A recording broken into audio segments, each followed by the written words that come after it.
Praise the Lord. प्रभु के नाम की स्तुति हो। आज हम पढ़ेंगे निर्गमन 34वां अध्याय। फिर यहोवा ने मूसा से कहा, पहली तख्तियों के समान पत्थर की 2 और तख्तियाँ गढ़ ले। तब जो वचन उन पहली तख्तियों पर लिखे थे जिन्हें तूने तोड़ डाला, वे ही वचन मैं उन तख्तियों पर भी लिखूँगा। और बिहान को तैयार रहना और भोर को सीनै पर्वत पर चढ़कर उसकी चोटी पर मेरे सामने खड़ा होना। और तेरे संग कोई न चढ़ पाए, वरन पर्वत भर पर कोई मनुष्य कहीं दिखाई न दे। और न भेड़ बकरी और गाय बैल भी पर्वत के आगे चरने पाए। तब मूसा ने पहली तख्तियों के समान 2 और तख्तियाँ गढ़ी। और बिहान को सवेरे उठकर अपने हाथ में पत्थर की वे दोनों तख्तियाँ लेकर यहोवा की आज्ञा के अनुसार सीनै पर्वत पर चढ़ गया। तब यहोवा ने बादल में उतर के उसके संग वहाँ खड़ा होकर यहोवा नाम का प्रचार किया।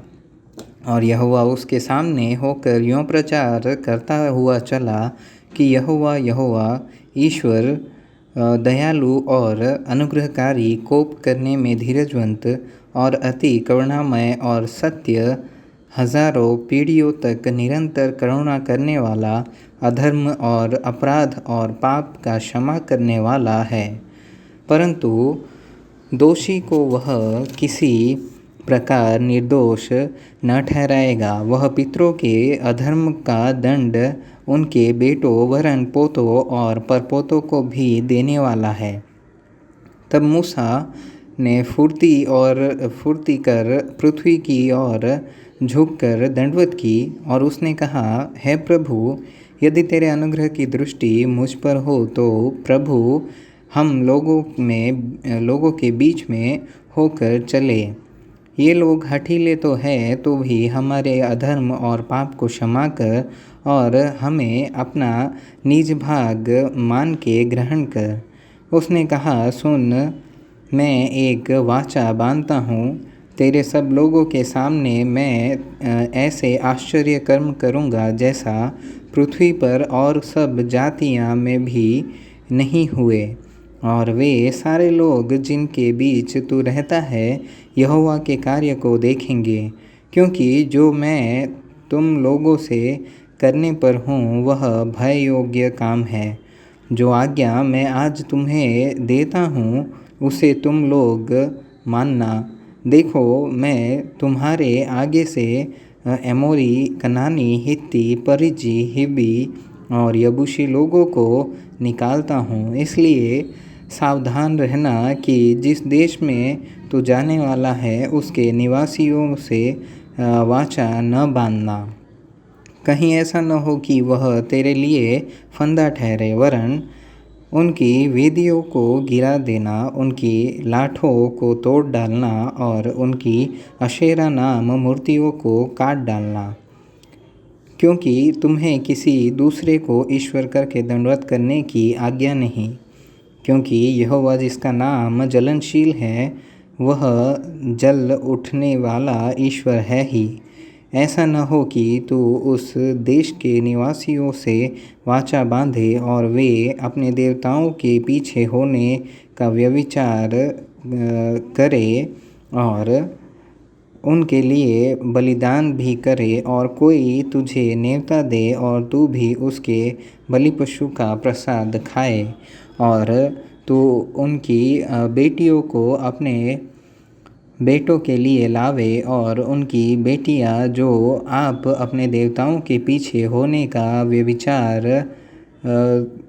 करती है, तेरे बेटों से भी अपने देवताओं के पीछे होने का व्यभिचार करवाए।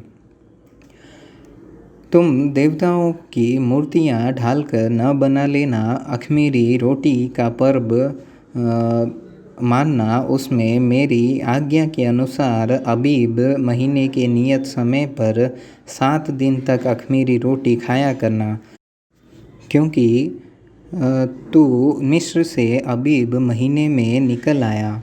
हर एक पहिलौठा मेरा है और क्या बछड़ा क्या मेमना तेरे पशुओं में से जो नर पहिलौटे हो वे सब मेरे ही हैं, और गधी के पहिलौटे की संति मेमना देकर उसको छुड़ाना।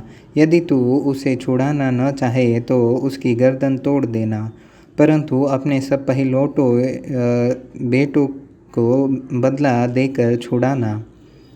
मुझे कोई छूछे हाथ अपना मुँह न दिखाए। 6 दिन तो परिश्रम करना, परंतु 7वें दिन विश्राम करना, वरन हल जोतने और लवने के समय में भी विश्राम करना। और तू 8वां का पर्व मानना, जो पहले लवे हुए गेहूं का पर्व कहलाता है, और वर्ष के अंत में बटोरन का भी पर्व मानना। वर्ष में 3 बार तेरे सब पुरुष इज़राइल के परमेश्वर प्रभु यहोवा को अपने मुँह दिखाए। मैं तो अन्य जातियों को तेरे आगे से निकालकर तेरे सिवानों को बढ़ाऊँगा। और जब तू अपने परमेश्वर यहोवा को अपना मुँह दिखाने के लिए वर्ष में 3 बार आया करे, तब कोई तेरी भूमि का लालच न करेगा।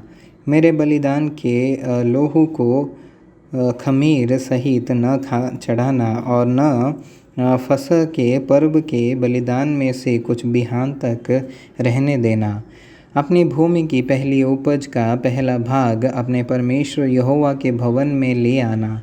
बकरी के बच्चे को उसकी माँ के दूध में न सिजाना। और यहोवा ने मूसा से कहा, ये वचन लिख ले, क्योंकि इन्हीं वचनों के अनुसार मैं तेरे और इज़राइलियों के साथ वाचा बांधता हूँ। मूसा तो वहाँ परमेश्वर के संग 40 दिन और 40 रात रहा, और तब तक न तो उसने रोटी खाई और न पानी पिया। और उसने उन तख्तियों पर वाचा के वचन अर्थात 10 आज्ञाएँ लिख दी। और जब मूसा साक्षी की दोनों तख्तियाँ हाथों में लिए हुए सीने पर्वत पर से उतरा आता था, तब यहोवा के साथ बातें करने के कारण उसके चेहरे की किरणें निकल रही थी, परंतु वह यह नहीं जानता था कि उसके चेहरे से किरणें निकल रही है। जब हारून और सब इज़राइलियों ने मूसा को देखा कि उसके चेहरे से किरणें निकलती हैं, तब वे उसके पास जाने से डर गए। तब मूसा ने उनको बुलाया, और हारून मंडली के सारे प्रधानों समेत उसके पास आया, और मूसा उनसे बातें करने लगा। इसके बाद सब इज़राइली पास आए, और जितनी आज्ञाएँ यहोवा ने सीनै पर्वत पर उसके साथ बात करने के समय दी थी, वे सब उसने उन्हें बताई। जब तक मूसा उनसे बात न कर चुका, तब तक अपने मुँह पर ओढ़ना डाले रहा।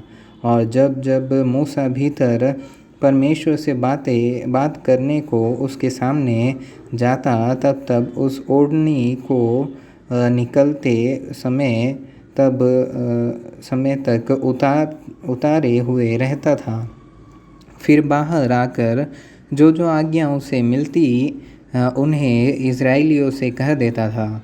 सो इज़राइली मूसा का चेहरा देखते थे कि उससे किरणें निकलती है, और जब तक वह यहोवा से बात करने को भीतर न जाता, तब तक वह उस ओढ़नी को डाले रहता था।